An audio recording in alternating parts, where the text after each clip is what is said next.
to do with the way you move and the breathing, muscle tone. So, but I think stress is like the hugest. Sometimes it helps people regulate sleep with their digestive disorders. And so there's so much that comes from there. So it could be like weight loss, weight management.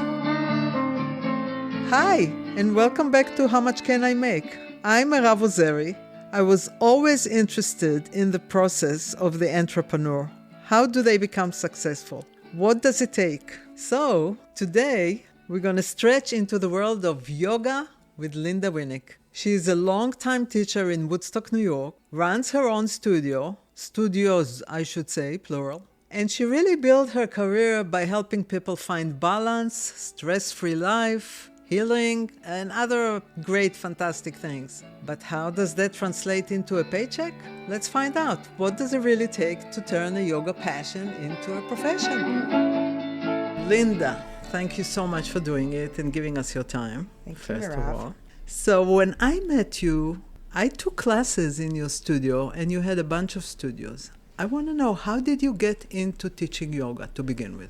I used to work in the fashion business. And I worked with big design houses like Ralph Lauren and Calvin Klein and Daryl K for about 10 years in fashion. In New York City? In New York City. Okay. Yep. I was a mother, and my son was about a year and a half. And I had lost one of my jobs due to downsizing. And it was a pretty miserable way. They were trying to get me to leave, and I wouldn't leave. And so I'd write letters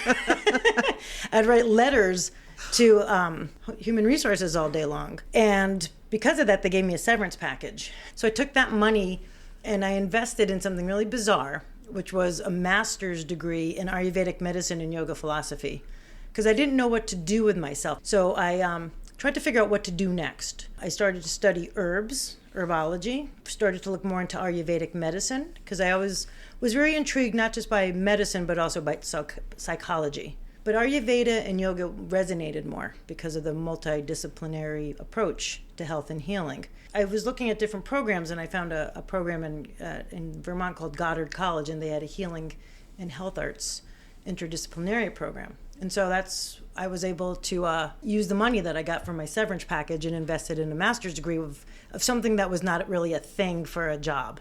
It wasn't like a viable career at that point. It was just something I was going to study. And how long was the studying? So that was about a year and a half. You studied to be a practitioner?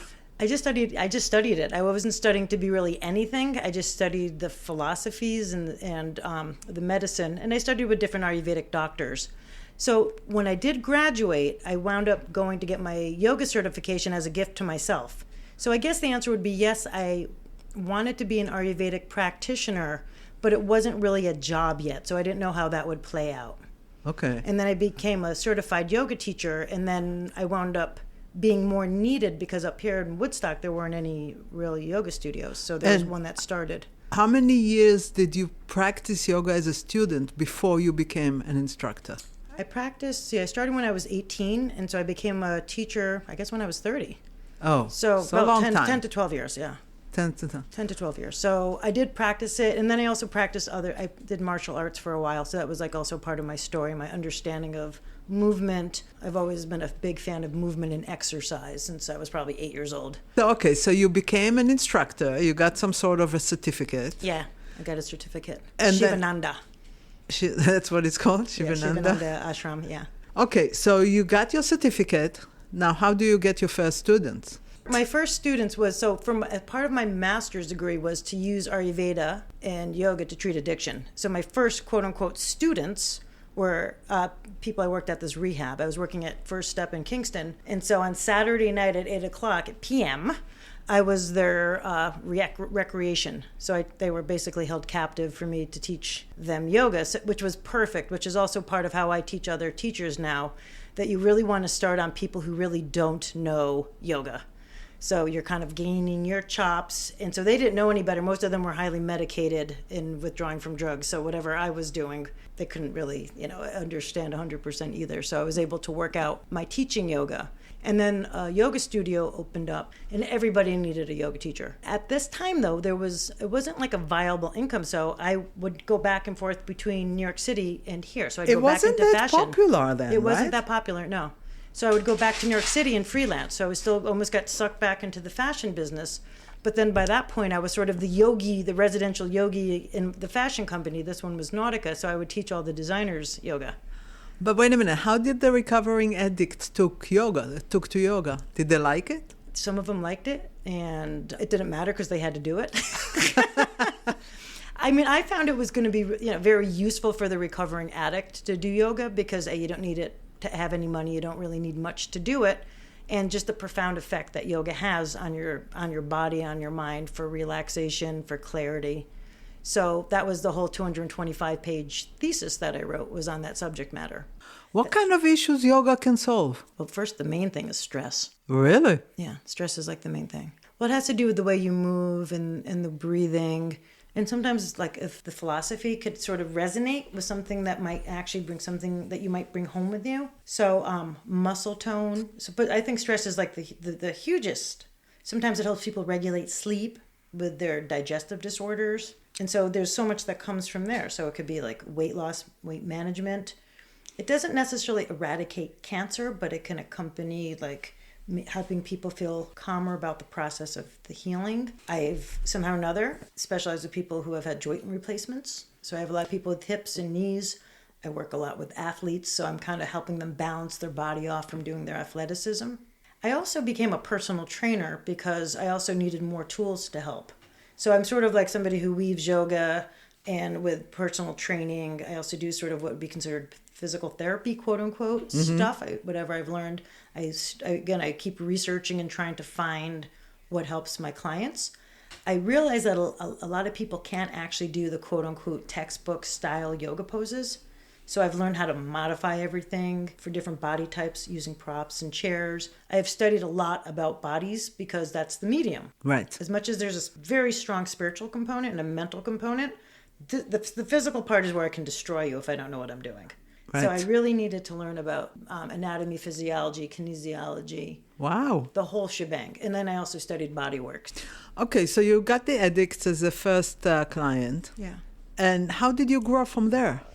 So it was really funny. So people have these weird ways of describing the different methods of yoga. So they would call me a hatha yoga teacher, even though I was pretty much what would be considered a much more power yoga kind of a teacher. But it was great because I would start to teach mostly like women in their 50s. And at that point I was 30. Now I'm in my 50s, so now I'm one of them. But so I learned a lot about what it was going to be like to be 50 and menopausal. And so I learned how to work on older bodies, and I realized how poorly trained I was. And so I actually had to search out different teachers. And at that point, I had access to like more masterful teachers. So I got to study with really great teachers to learn how to sequence better, how to do more of a medicinal or therapeutic yoga, how to work with all the injuries and the ailments that all human beings have to deal with at some point of their life. So when I met you, that was many years ago, you had like 4 or 5 studios in the Woodstock area, correct? Yeah, isn't that crazy? Yeah, I know, because now we're sitting in my first studio, which was my living room. And so tell me the process. How did you grow, and what did it take to grow from the living room we're sitting in to all those studios? It was just, all I can say is looking back, it was like, whoa, because I know I had I didn't have this like certain game plan of doing this. I basically started teaching out of my living room because I wasn't sure if I could survive as a studio, like having a rent and all that, since I was like a single mother, or how me as a teacher would actually work out. So I moved all the furniture out after working for another studio, and I started with 2 students on a Friday morning at 9 or 9:30. And then I think people kind of thought it was kind of sweet that I was teaching out of my house. I'm not sure exactly, why people started to come, but I went from 1 class to 2 classes to 3 classes to 5 classes, and I was teaching, about 9 or 10, 12 classes a week myself at my little living room studio. And how many people in each class? I started to grow to like 15 to 20. Whoa. So I kind of like, people would be in my kitchen and they'd be kind of in the front porch. Yeah, and I'd have had dogs and cats coming through. My cat kind of would come and poop on people's mats, and my dog would steal their socks, my dog Simmy. And there was something very sweet and grassroots about it. And it was an alternative because there was another studio that had been established in town. It was just a different attitude. So Right. people just felt like this was a more supportive place for their practice. Because I know people love coming to your place. Yeah, I'm very happy about that because I've been able to do this for 25 years. So what happened is that I think it was 2004, I decided that I needed to actually have a house because this was in the middle of my house. And so I built the studio. And that was when George Bush was getting reelected. So what happened was, I just remember I had this very expensive hole in the ground, $100,000 hole in the ground, because people were like, they were terrified, they were shut down, they weren't using yoga to help calm them. I just remember people here crying. They were just sad. There was like 4 of them really upset that happened. And I was like, oh no, I don't know what I'm going to do because I wasn't sure anybody was going to practice yoga. My privates, I had a lot of private clients at that time. And they were like, oh, I'm going to reduce it. I'm going to reduce the amount of privates. Classes got kind of quiet. And I was like, okay, well, I guess I could still go and build the studio and rent it out as an apartment. But no, then, each time I have a really full class, I look around and I'm like, I can't believe this is still working. It's really kind of magical. 20 years later. Yeah, 25 years later. 25 years later. Yeah, it's really That's kind pretty of crazy. amazing, yeah. Yeah, I know, and it's and I still have some of the same students. To get back to how do I have so many studios? Right. How did I have so many? Oh yeah, because I started to train teachers because I was teaching a lot. So between like the 20 something years ago, I was teaching like as many classes here, and then I had probably 20 different privates I would teach a week. So that was like 30, 40 hours of teaching a week. Wow. I was teaching a lot. And then I was working at the Omega Institute, and then they wanted me to go and teach. I was teaching on their Rhinebeck campus workshops. So I teach 3 to 5 of those a year. And then they would send me off to Costa Rica or somewhere else. Like they had places for 2 minutes in Austin. And I didn't have anybody to sub for me. So I started to train teachers. And so because of that, I sort of, I don't know if I'd call it in reverse, I felt like I had to give them a place to teach. Started in Saugerties, and that was pretty grassroots also. It was a funky space. But it had like a New York City vibe to it. Mm-hmm. Another place I started working was in Kingston, where it was somebody else who came under the guise of being a student, but he owned the shirt factory, and he was like, we want you to put we want to put a yoga studio here. And then it was just, at that point, Kingston wasn't like what it is now. So like that area was pretty not comfortable for people to be there. There was like a lot of needles in the bathroom and whatnot. Right. I don't know if it's the same there anymore. So we were there short-lived. And then the Mac Fitness, I went from there, Mac Fitness, which is a gym, the owner, he was reprimanding me because he thought I was training somebody in his gym, which I wasn't. And I was like saying, I have other places I could train people. So in that same kind of like conversation he and I were having, he asked me to open a studio in his spot. And you did? And I did. So I had one at Mac Fitness, and then I had one in Boyceville. And then from there, I went to Kate and Monica's, and we did the Lazy Meadow. I was teaching in a teepee. Oh, I didn't know. Yeah, that was fun. Teaching in a teepee is a little rough because it's for hot. all their guests that came to the motel? Yeah, or whoever showed up. What kind of capital will it take to build a studio and grow to 2 or 3 studios in an area? It's such an interesting thing because the biggest expense you're going to have is rent and what your employees will cost. So like that's always going to be based on where you live, what the rents are, and what level employees you're going to be able to You mean the hire. teachers? The teachers. Right. Teachers, some people need staff. You might need a receptionist, bookkeepers, people to clean the studio. Other than that, it's not like a lot of money because you already have the mats, you got the props, you pay the heater, the utilities. So everything else is pretty much set. It's not like, I always think when it's been a slow week, I'm glad I'm not a restaurant. I don't have to buy food. I don't have the cooking staff. I don't have the dishwasher, all that. And the perishable stuff. Yeah, I don't have the perishables. So I'm like, Right. I don't have perishables. And so, yeah.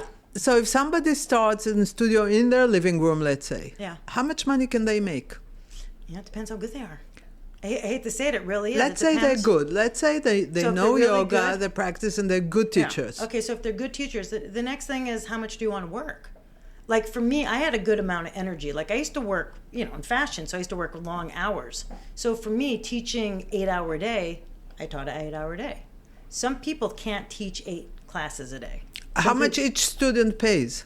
What's the going rate? So, well, the going rate back then was like $13 per person if you bought like a 10-class card. So if you have a class card, it can be anywhere from like, $15 to like $24 here. If you get an unlimited, it's, whatever that is. So I think for people, if they want to, it really has to do with like, if you're going to participate. If you're just owning a yoga studio and all of the money, the possible profits are going to other people and then the rent, then I don't necessarily seeing it being a viable business. If it's New York City, it's so much different. The scale there is different because your rents are like really expensive there. Right. And you have to pack them in. Right. And you have just a whole nother vibe. But I've seen a lot of studios come in and out because they don't realize that, again, you're going to have some lean months.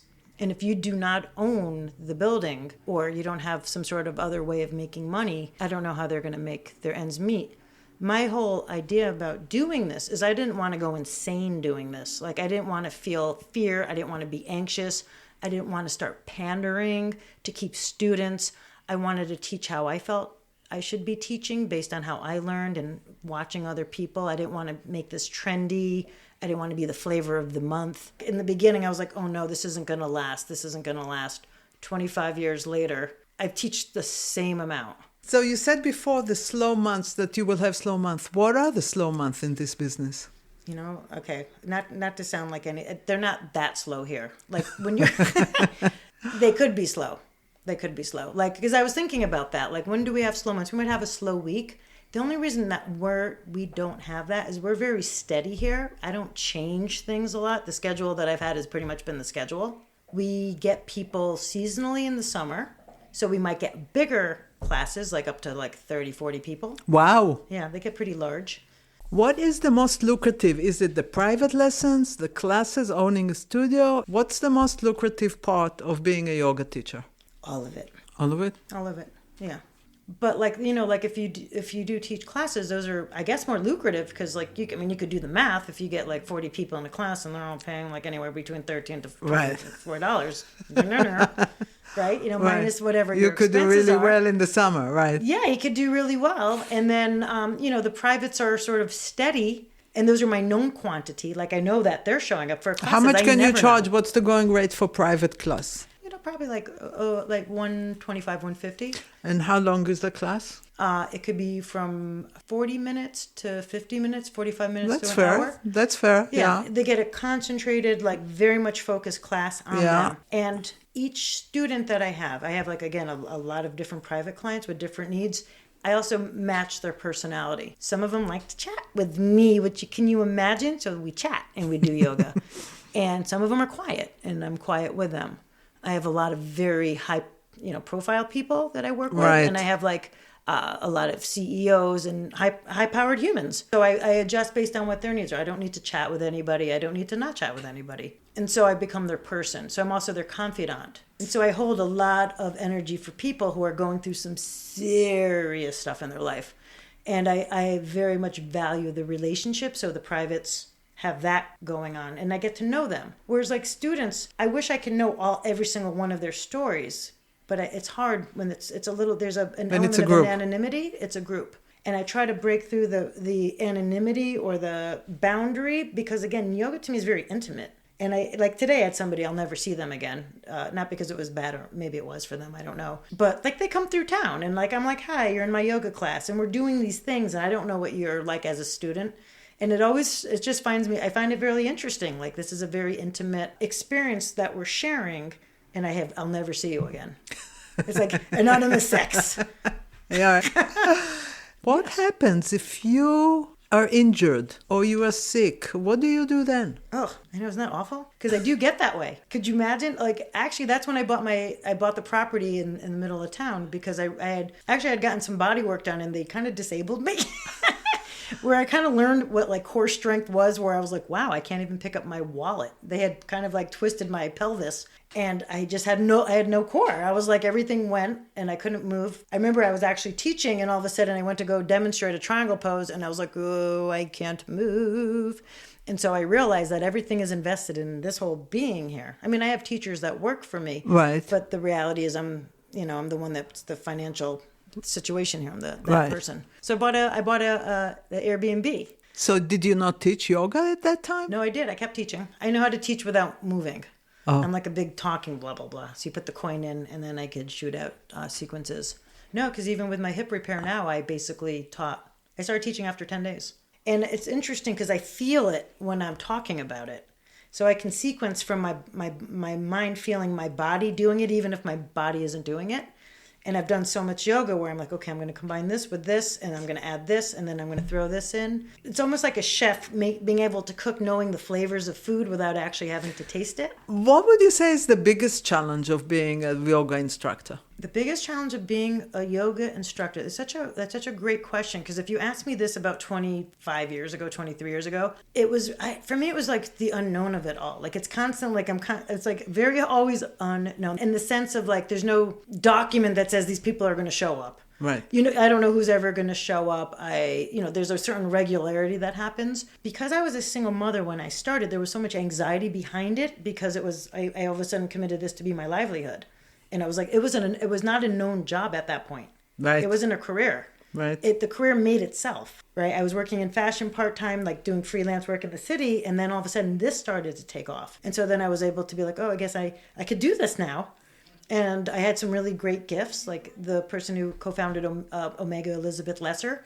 I didn't know who she was, and she walks, up to me after a class, and she asked me, she goes, "You know who I am?" And I'm like, no, but you look like, I didn't say it out loud, but I was like, you look like you could be, you're very smart looking, a professor, like a lawyer, psychiatrist or something, you're very intelligent looking. And she's like, I'm a co-founder of Omega, and I think you'd be great to start teaching workshops. Wow. And this was after probably my 9th month of teaching. Wow. So it was like, and then she started hooking me up with all her wonderful friends. So I started teaching all her friends yoga.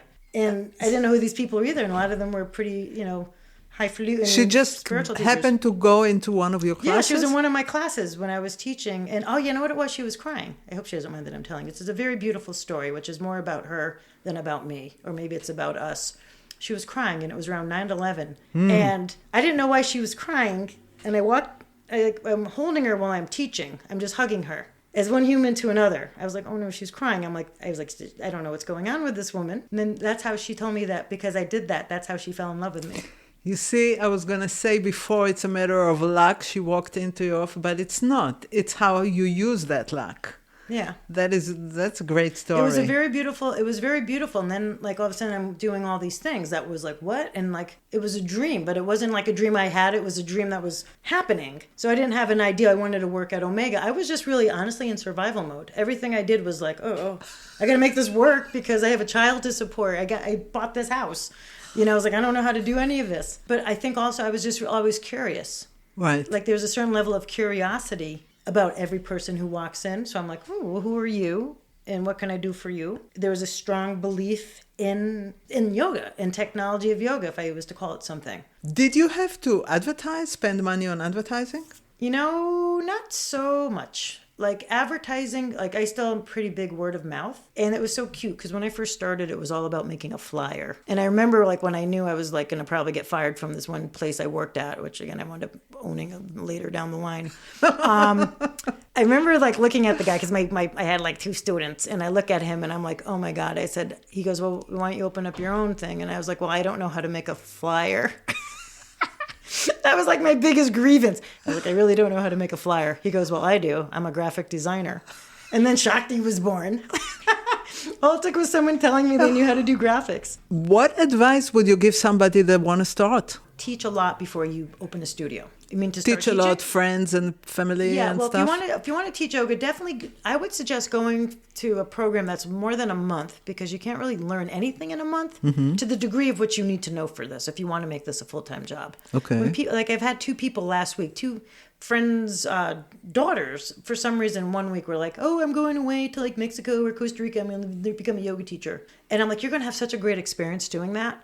I doubt you're going to get the skills and the knowledge, right? But I'm like, you're going to love doing it and you're going to feel really empowered, but it takes a long time and you need a support group, right? You need somebody who's going to be with you for the long haul, to guide you because this is, there's a lot to know. I'd say, kind of have a good idea of what it means to you. Teaching yoga and doing it are not the same. You have to really know bodies. You have to know that if the gain isn't to push yourself and do wacky, wild things. A lot of times when I see yoga teachers having like phenomenal poses on a flyer, I guess no one uses flyers anymore, and their Instagram account, I'm like, you can almost guarantee you're not going to get that many students because most people don't want to do those poses and you're going to intimidate them. Right, of course. I was like, that's me. That's you. That's most people. And I know this because people have talked about yoga to me for years. Right. Like for years, what they fear, what they like. People want to feel good about their bodies. They want to feel safe. There are people who like to up it several notches, and you have to teach them how to progress into that. These wild poses, if we were to call those crazy poses,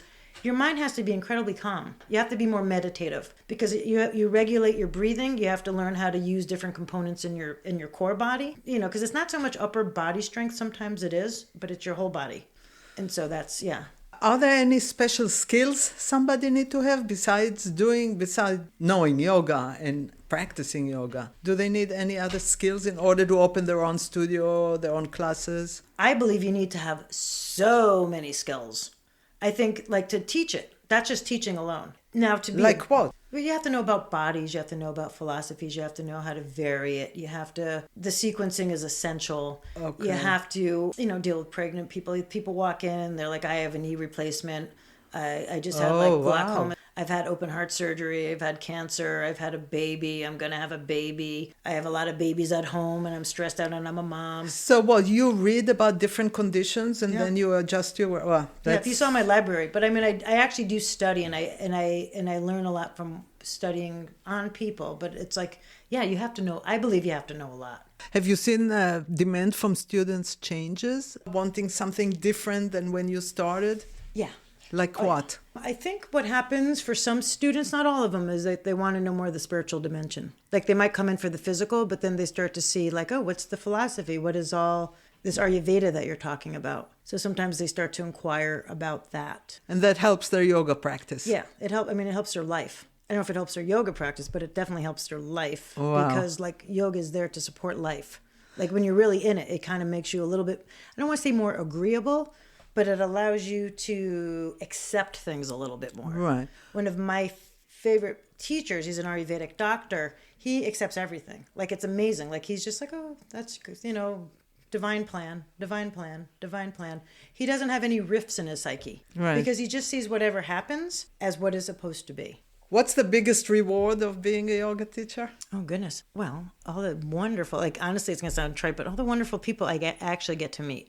All the different relationships. I mean, a lot of the people that we both know, I met them through yoga. Yeah. And I got to, have a lot of people meet other people that I've met. So we have this wonderful network of wonderful human beings. Yoga's pretty portable, so I can kind of do it anywhere. Right. Right? I can go on the road and go and teach. But rewarding is that, I can grow old with this. I don't ever have to stop. I can be an old, craggly yoga teacher in the front of the room or sitting in a chair probably at that point. I don't know, maybe I'll still be moving and I will still be accepted. I will be considered... That's a huge plus. I will be considered wise by that point. Right. I'll be a sage of some sort because I will have done it for a long time because I'm aiming to be a very happy, peaceful, older woman. So I'm hoping I will be able to help other people get that. Great. That was going to be my last question, but you answered it. Your hopes and dreams for your future. Well, that's some of them. But that's one for this career. All right. Yeah. So on that note, this is, I learned a lot about yoga myself today. Well, there you go. Yeah. Hopefully other people caught a little something. And I'm sorry if I forgot anything. If know. I left anything out. I don't think we did. They can always ask me. ShaktiYogaWoodstock@gmail.com. That's Lalita. Okay, that's a wrap for today. If you have a comment or question or would like us to cover a certain job, please let us know. Visit our website at howmuchcanimake.info. We would love to hear from you. And on your way out, don't forget to subscribe and share this episode with anyone who is curious about their next job. See you next time.